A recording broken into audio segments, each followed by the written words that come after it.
Hello, all, and welcome. My name is Ayana Wallace View, and I am a Training and Technical Assistance Manager with Ujima, the National Center on Violence Against Women in the Black Community. Welcome to another episode of our February Ujima Talk series, which focuses on teen dating violence in the Black community. These one-on-one Ujima talks will offer insights and highlight how dating violence shows up in the lives of Black teens and youth, and will explore the support that they need in order to stay safe, empowered, and connected. These recorded conversations will also provide some culturally specific strategies and resources that will empower our youth with the knowledge and tools necessary and a sense of community when they face these critical issues together. I have the pleasure of introducing Dr. Johnny Rice, a lead consultant with Ujima and member of our research and evaluation work group. Dr. Johnny Rice is an associate professor and former chair of the Department of Criminal Justice in the College of Behavioral Sciences at Coppin State University in Baltimore, Maryland, which is a historically Black college and university. He is also currently a research fellow for the Bishop L. Robinson Senior Justice Institute, where he is a leading student research teams exploring issues such as gun violence, domestic violence, and juvenile delinquency. Before joining Coppin, he worked as a senior program associate at the Vera Institute of Justice in their Center for Victimization and Safety. He has spent over 24 years providing leadership, technical assistance, and support to organizations that serve low-income fathers and families in the areas of child welfare, youth development, and criminal justice in efforts to create safe and stable communities. Before joining Vera, he worked as a public administrator for the Maryland Department of Human Services, formerly the Department of Human Resources. At DHR, he served as a state administrator for the Victims of Crime Act program and the Family Violence Prevention and Services Act, FIPSA, domestic violence program, the Rape Crisis and Sexual Assault program, and a federal and state-funded Responsible Fatherhoods program. Dr. Rice, you were doing everything. His portfolio also encompassed emergency food and homeless services programs. Previously, Dr. Rice held a position of Chief Operating Officer and Director of the nationally recognized Men's Services Responsible Fatherhood Program at the Center for Urban Families in Baltimore. At CFUF, he assisted in developing a partnership with the House of Ruth Maryland Gateway Project, cited by Health and Human Services as one of the first collaborators in the nation between a responsible fatherhood service provider and a domestic violence abuser intervention program. Dr. Rice has served as the role of consultant, speaker, workshop presenter, and faculty member for the Office on Violence Against Women, Futures Without Violence, the Office on Family Assistance, and other recognized governmental social justice and fatherhood organizations. He formerly served as a board president for the National Resource Center on Domestic Violence and now serves on the board of the National Domestic Violence Hotline. His practice-based service delivery employment in the areas of youth development, foster care, and addictions counseling in prison environments has greatly informed his work. Dr. Rice is a proud member of Alpha Kappa Psi Fraternity Incorporated, the Baltimore Alumni Chapter, and the Benchmark. He earned his Doctor of Public Health from Morgan State University, School of Community Health and Policy, and his MS and BS degrees in criminal justice from the University of Baltimore, respectively. He resides in Maryland and is a proud father and husband. And as you can see, Dr. Rice comes with a whole bunch of knowledge, a whole bunch of insight, a whole bunch of just good stuff. So I'm really, really excited to jump into this conversation. I'm really glad to have him here, of course. And Dr. Rice, if it's good with you, I'm going to go ahead and jump into questions. Yes, and I just want to say just briefly a couple things. First and foremost, Ayan, I really appreciate you giving me an opportunity to share some of my insight this month. The only correction is the fraternity is Kappa Alpha Psi Fraternity Incorporated. So I don't want my frat brothers coming say, "Hey, man," but no, you all do amazing work. I've been fortunate to be connected to Ujima for many, many years. And I think that we've all grown collectively together. Absolutely. And yes, we don't want the frat bros to come for me or come for you. So No, no, it's thank all you, love. thank you, It's thank you. all love. So first question, tell us, how did you get into anti-violence work, community violence, domestic violence? Like, how did you get into this work, and what were the threads that pulled together for you? I think really two things. One, I think my coming of age in Baltimore, navigating a city where crime and violence were realities of the times. And this was during the mid 80s, growing up when I was, a young adult. And so, I was, some way say, a marginal teen trying to figure out how to navigate a complex maze in Baltimore City with not a lot of guidance and insight in terms of adults. And Mhm. so that's one part, my experiences as a teenager in the city. But the other part was growing up in a home where I was exposed to domestic violence as a child. And so my father was abusive towards my mother, physically, emotionally, financially. But my father would eventually change and become a nonviolent man. And so seeing that change, a change that I thought could never happen, was very profound on me as I started to become a college age person.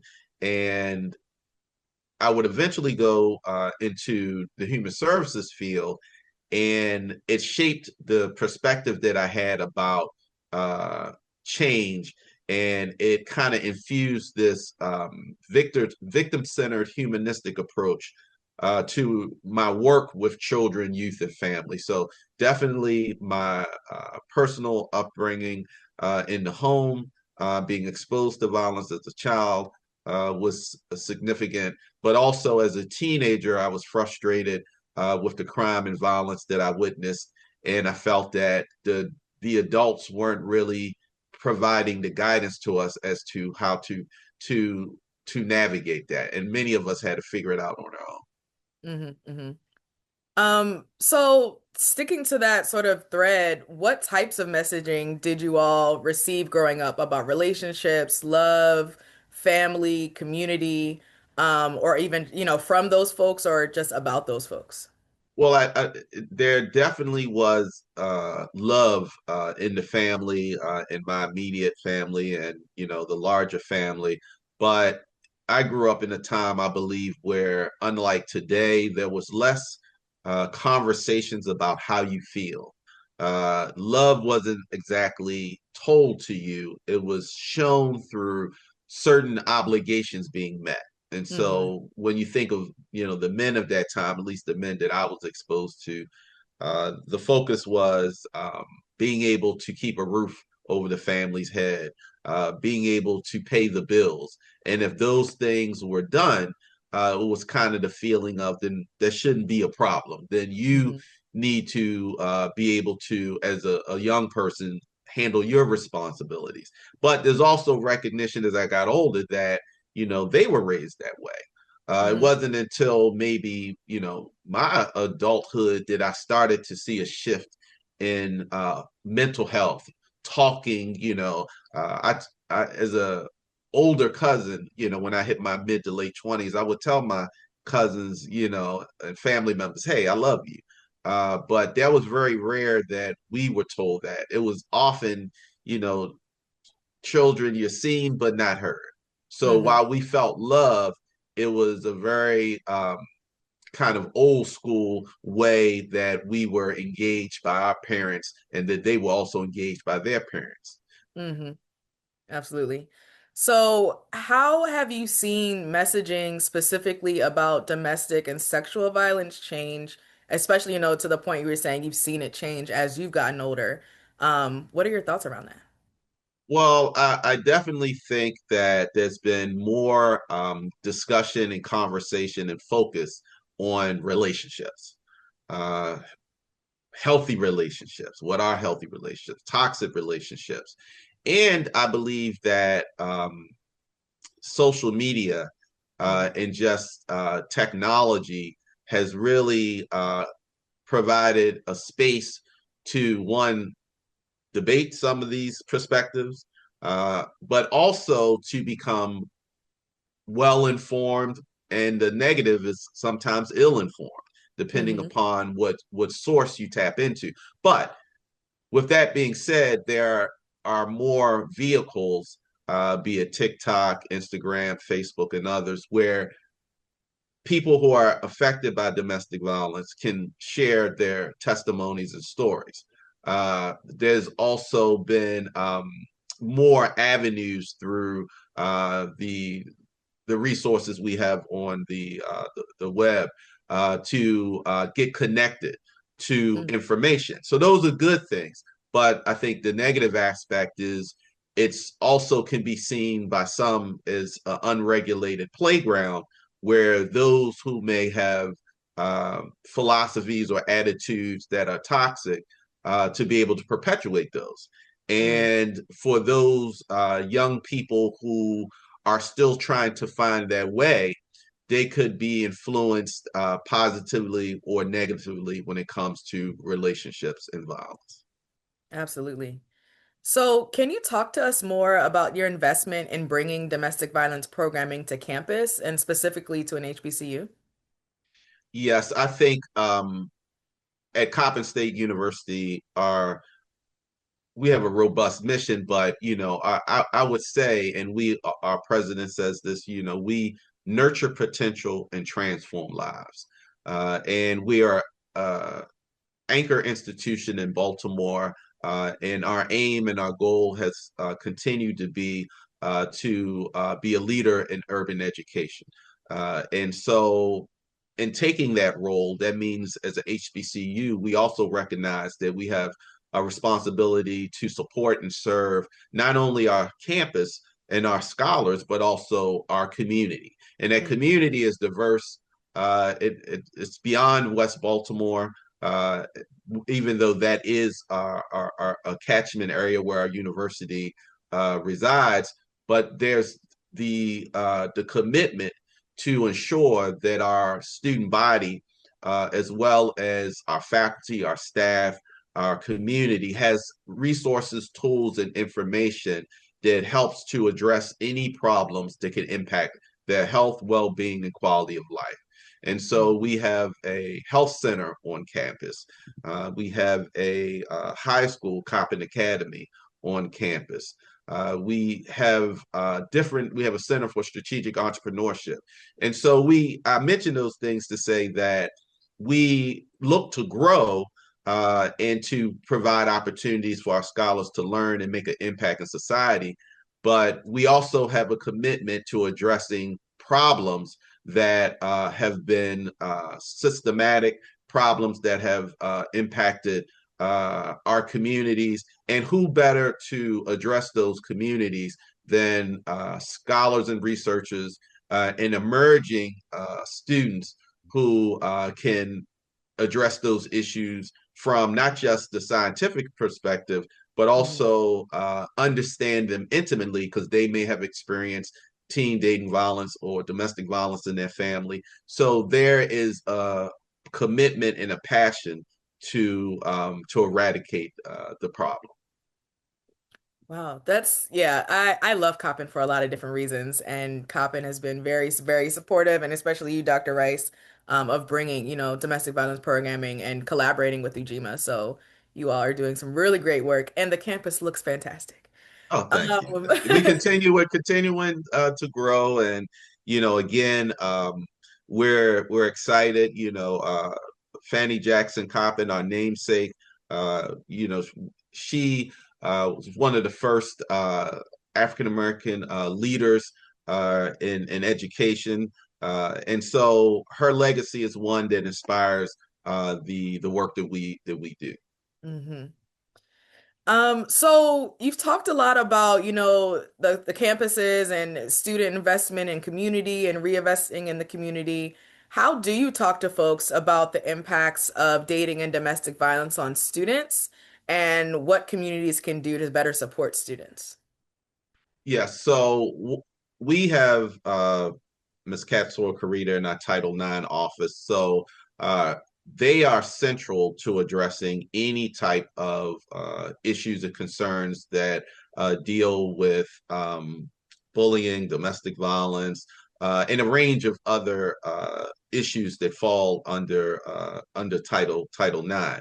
And so there's that aspect of accountability.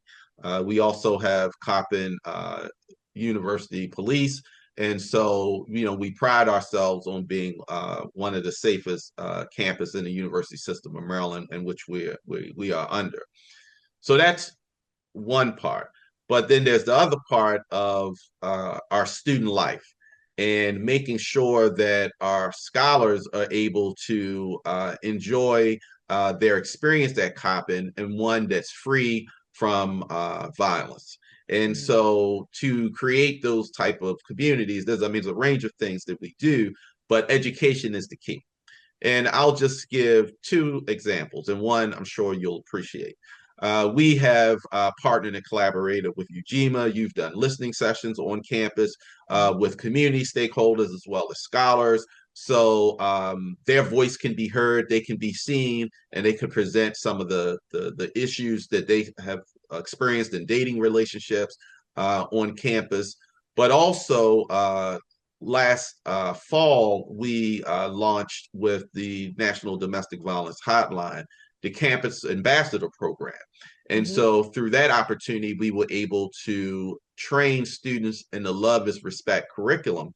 And those students, not just only at Coppin, but also at Bethune-Cookman, were able to then take that knowledge back to the respective campuses and connect them to resources Mhm. on campus around domestic violence, dating violence, healthy relationships. And so we had events to kind of brought the campus community together to uplift and bring attention to domestic violence, but also healthy relationships. So it's not just looking at the problem, but also looking at prevention and discussing that and also plugging people into resources. So where do I go if I'm experiencing challenges on campus, in the community, or confidentially through organizations such as the Hotline or Ujima? And so I think that there's a lot that we offer through HBCU collaborations and partnerships, and having our students be the voice in the vehicle, because who's more plugged in than them, right, Right. on campus. So it's been great. Absolutely. So this is a very slight, but not really, Mhm. pivot. Okay. Can you talk to us about what culturally specific research and or advocacy means to you? Yeah, so I'm gonna kind of go two spaces with it, because the the researcher in me has this aspect from operational definition, right? So when you think about operational definitions, it's a methodological approach that centers on culture, cultural values, lived experiences, social context of particular racial or ethnic group or population, and you take that in account as it relates to um, religion, community, group implementation, and interpretation of results and what we do in terms of research. But on a more humanistic level, it's to me it's seeing phenomena and understanding phenomena through the group's lens. Mhm. So when we talk about the African American experience and what that means, one of the other things that it means to me is the belief that those persons most affected by the problem have expertise. Mhm. So those persons most affected by the problem can play a and should play a vital role in identifying solutions. And their voice and input shouldn't be discounted. It shouldn't be minimized. Their lived experience is important.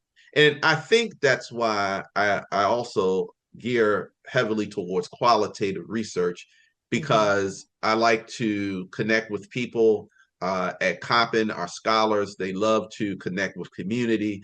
And so we're very comfortable in being able to, in an authentic way, uh, ask questions of if it's really research related to try to pull out insight from community members so that we can help them even better frame ideas that they may have in terms of community safety, in terms of youth engagement. And Hmm. so I believe that it also encompasses, cultural competency, cultural sensitivity, but it's that humanistic approach where you honor and respect the background, the religion, and the historical experiences of this particular group that you may be investigating, working with, or advocating for. Thank you for that. I think that was a really, really great way to just explain very simply, like it needs to come from within. It can't just always be, external forces investigating. It needs to really be shaped by the people living that life. Yeah, and someone once said, I wish I didn't can't uh, own this term, but someone once said in a meeting I was at many, many years ago, as it's important that we just don't do drive-by research, Yeah. right? Similar to drive-by shooting, drive-by research, right? Hmm. Just trying to do something to achieve a goal, but it could be an act that has a bad outcome.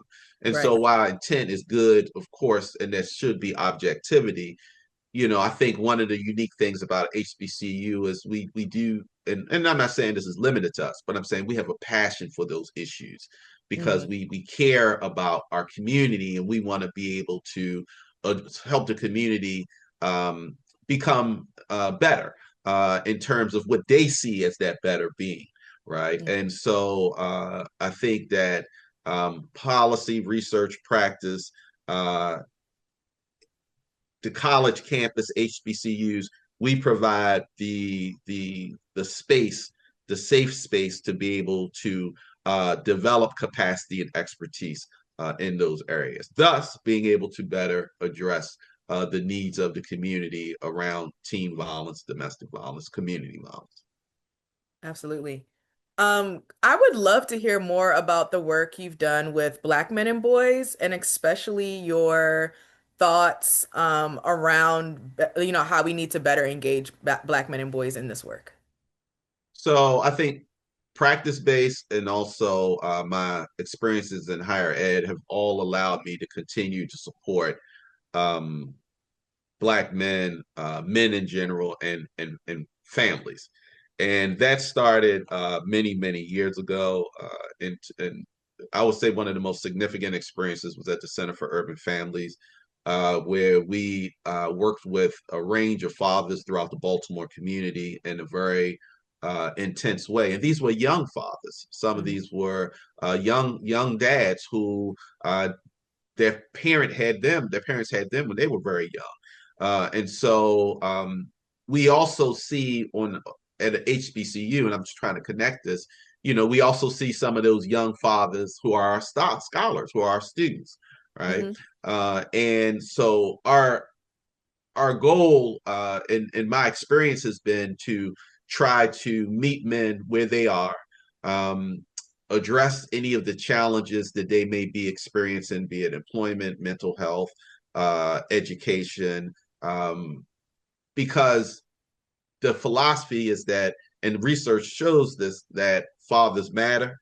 Uh, and if you are able to invest in dads for the better, then the children and the mom, and this just speaking, relationships can take all forms and Hmm. types, but those relationships can be enhanced and the child's outcomes can be better with even healthy co-parenting, right?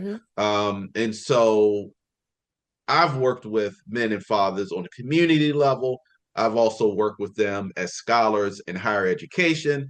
And within probably 2 years ago, through our gun violence research project, myself and our student scholars who are part of the research team, ourselves and several other HBCUs, with support from the Thurgood Marshall College Fund, the National Collaborative on Gun Violence Research, were able to conduct qualitative interviews to learn more about Black men's, and these were Black men between the ages of 15 to 24, what factors influence their possession of firearms.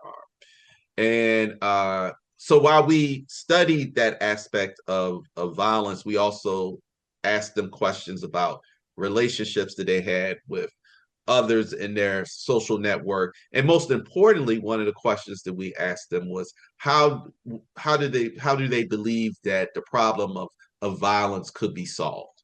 So again, giving them a voice, right? And a part of our discussion as to why they should participate in the study, even though there was a small gift card for their time, but they agreed that the study allowed them and gave them a voice to say what they feel about not only the problem of gun possession, because some of them carried firearms at a particular time due to fear of Mhm. harm and because of the neighborhoods that they lived in.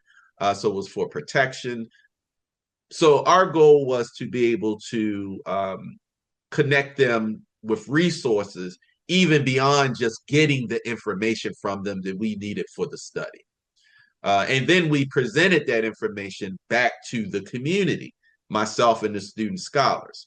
So, yes, while we published the paper, which was good to get it out there so other scholars who study the same topic could get a better understanding of the work that our university, Jackson State, Delaware State, Texas Southern, was um, doing and getting the perspectives of Black males on gun violence. It was also important for us in Baltimore, similar to some of the other HBCUs, to go back to the community and say, this is what we learned, so the community could then take that information and use it to inform some of their decision making on a community level.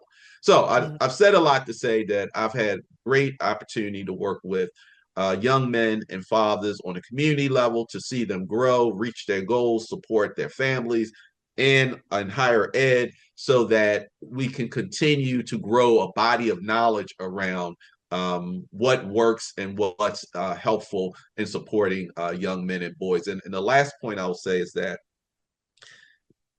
in higher ed, one of the challenges is that we're seeing a reduction in enrollment, particularly of Black males.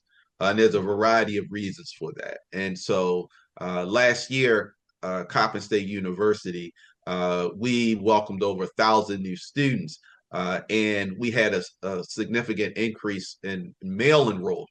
And so we're actually this year bucking the trend. And so we're excited about that. And so we're not just looking to support those young men and older scholars that have come on campus, but also retaining them. But there's also the expectation that they get exposed to bystander intervention information. They get exposed to love is respect. They get exposed to Ujima so that they have a knowledge base because they may be in a position where they can make a difference. That's fantastic. And I'm really excited to see over the next couple years how many advocates are really just here in the field and they're like, I went to Coppin, I was with Dr. Rex. Um, so we know that silence across communities, but within the Black community around domestic and sexual violence has often left survivors feeling isolated or alone or unheard. How do you think that we could better frame or reframe accountability and the impact it has on survivorship? Well, I think particularly as it relates to the Black community, we talk about the concept of a village, Hmm. right? And to have how do we want the village to be? We want a safe and healthy village. We want a thriving village. We want a village where our members feel safe and seen. And so I think back to a good colleague of mine. She has since transitioned, and she was a part of Futures Without Violence, Domestic Violence, Fatherhood and Training Institute, the late Judge Sharon Chapman. And she would talk about cognitive dissonance that she wrestled with. And she would say to me and to others that I love Black men. She would say, I love Black men, Johnny. I love them. I said, okay, that's great. She said, yes. She said, and I love them. She said, I love them so much that I noticed that men would come before me in the courtroom and there was a lot of services that they needed. Mm-hmm. So they may come into the courtroom for one reason, but after I would start to talk to them and unpack things, I'd realize they needed a range of services so that they could sustain themselves and be productive citizens. And so one of the things that she was motivated to do was to start a conference, and it was a men's conference. Mm-hmm. And she would have, I think, barbers there, employers there. It would be a great opportunity for those men to get on their feet and get connected to services. She was proud of that, right? So when we think about our community and what the village needs, it's being able to create resources so that people who may be on the fringe have better options, but also providing education, right? So Sharon did that. But then she said to me, but I wrestled with something because while I love men, I also see men come before my courtroom who have murdered women. Mm-hmm. And it's been significant cases of domestic violence fatalities, some men who don't want to change. And she says, I had to sentence them significant long term sentences. And I share that to say that there's also a justice response that for those individuals who um, are engaged in domestic violence and create harm to victims, there also has to be a systems response and accountability. Uh, Mm-hmm. but then when we talk about change and we talk about resources and services to prevent and resources and services to reduce risk, because as we know, the majority of men incarcerated will return back to our communities. So then the question is, how do they return back? And Mm-hmm. I think that some of the work through Ujima and previously through the Institute on Domestic Violence of the African American Community, developing curriculum, providing resources to community-based organizations to do training. Some that may do abuser intervention, some that may do violence prevention and intervention. Uh, this culturally competent and sensitive is also a part of this education, awareness, and accountability. So, yes, I do believe we should put a lot of resources into prevention because that is the ultimate aim. But I also believe that uh, there's accountability that men and people in the village need to hold each other accountable. But there's also, I think, when there's more offenses that provide or could lead to significant harm, there also needs to be partnerships and collaboration with justice so that that those individuals also have to be held accountable. So is it balancing this engagement versus accountability? Mm-hmm. And that's still a tough discussion to have today Yeah. in a community where um, it may be difficult for someone to if there's a perspective that the system is unjust, then even though I may be a victim of violence, do I want to then send my significant other to Right. this system? Right. And but at the same token, as providers, we still have to safety plan and provide uh, support and advocacy for victims and survivors. Mm-hmm. So it's a lot. Yeah, it is it is a lot. And my next question was, So how do you stay motivated? How do you stay in this work? How do you stay, wanting to continue to educate and mentor advocates that are going to have to, fight through this work?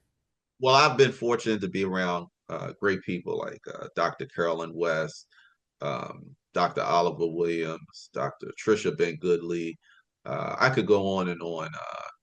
Lisa Nish, who's a colleague at the House of Ruth, Maryland, that I worked with when I was at the Center for Urban Families, and we partnered and collaborated. So I'm inspired by the people who I've worked with. I'm inspired by my scholars who are the next group of emerging leaders, and that's why, I'm trying to make sure that they're aware of victimology, victim services, domestic violence, teen violence.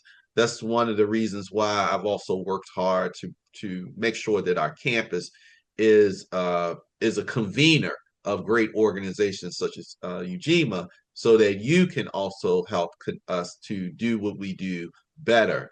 Um, what really motivates me from a historical perspective, and you can learn a lot from history. So I have two frames in my office that my father was a former tax accountant. He had a business. And when he transitioned, we had to decide what are we going to do with these items. And my sister said, well, why don't you take those items and, you love pictures. They would look great in your office. So one picture frame has past and present heroes of African American past and present heroes. One has past and present African American sheroes. And I stare at those images on each of those pictures, and the majority of those individuals who are no longer here with us, we still recognize them today for the inroads that they made to have a more safer, equitable society. And they did it in many instances in a tougher society than we are in now, right? Even though we're going through a lot of, this is an interesting time to say the least. Yeah. But they did not give up. And many of them are graduates of HBCUs, connected with HBCUs, spoke and really inspired scholars at HBCUs throughout the years. And so the struggle continues, but seeing them make that investment without looking for any type of reward, I think we need to, there's a lot we can learn from their struggles, their journey, and their success, Yeah. even in a time where there was pushback regarding the different things that they were trying to accomplish in terms of human rights, civil rights, and so forth. Hmm. Okay, final thought. Yeah. If you could snap your fingers and solve one issue that you think is holding back progress, what would that issue be? It's a couple of things. I think one, developing a comprehensive framework that leverages the resources of the different organizations locally and nationally. Um, I think that leveraging makes a difference, and when organizations or people who are trying to move things forward feel as though they're alone, it can often be very difficult, right? Um, it's almost like, imagine, and this happens to me, and I'm sure it may happen to you, but I'll be very busy throughout the year. And we have national conferences for, be it criminal justice conferences, domestic violence conferences. And I'll be, oh, I'm busy. I'm so busy. I'm doing so many things. I really don't know if I have the time to go. I may end up, okay, I'm going to go. And then I go. And then when I'm there, it's so refreshing and refueling, Hmm. right? And it reminds me that it's important to be here for support, for idea exchange, for partnership and collaboration. And I think that with the emerging shifts and change in our society, um, I think more leveraging is important to address things that could be viewed as impactful to men. Uh, there was an organization, and I read not too long ago, they had a report on men, and the status of men was one where some of the young men's their outlook wasn't really positive. And having that kind of outlook opens people up to being vulnerable. And in this social media society, there are a lot of forces that are tugging and pulling for men to get away from what may be deemed a healthy relationship or to redefine that in a negative way. And Mhm. so I think there needs to be more resources, investment in organizations that are doing great work. There needs to be more resources and investment in promising practice organizations that may be grassroots in nature, but need to develop and grow their capacity. There needs to be Mhm. support and mentorship for that. Uh, and I think that, again, the training of the next generation is important. I made an assumption, and it was maybe I was incorrect, but I made an assumption when I was a young professional in the movement that the work was almost completed. Not totally done, but almost completed in the sense that we've done a lot. Society now knows that this is what a healthy relationship is. This is why domestic violence prevention is important. And it's almost like with each era or generation, there needs to be a revamping and a refocus and a new grounding of learning. And Mhm. so while I may have in my generation may have received information and learned, the work is still not done. Right. And so we have to continue to understand that and be not be stuck in our ways and see things just through our lens, but understand that the emerging generations have their lenses different and Hmm. they may not have gotten the information that we have received. And they're also getting information that we didn't receive because of Right. the wide nature of society. So it's a lot, but I think that ensuring that we are connected collectively in the work so that we can leverage resources and deal with emerging challenges is critical. I'm gonna leave it on that final word there because that I think that's yes, that's absolutely how we need to frame it, especially working with Black teens and youth, especially really trying to connect folks with community, and with the resources that will actually get them what they need. I think that's great. Dr. Rice, thank you again so much for joining us for this Ujima talk. Folks, stay tuned for more. Stay connected to Ujima. We're on social media at Ujima Community everywhere. And stay tuned for upcoming Ujima Talks, webinars, and coffee and convos. We'll see you soon. Thank you so much. Thank you. Continue the great work. Thank you, Dr. Rice.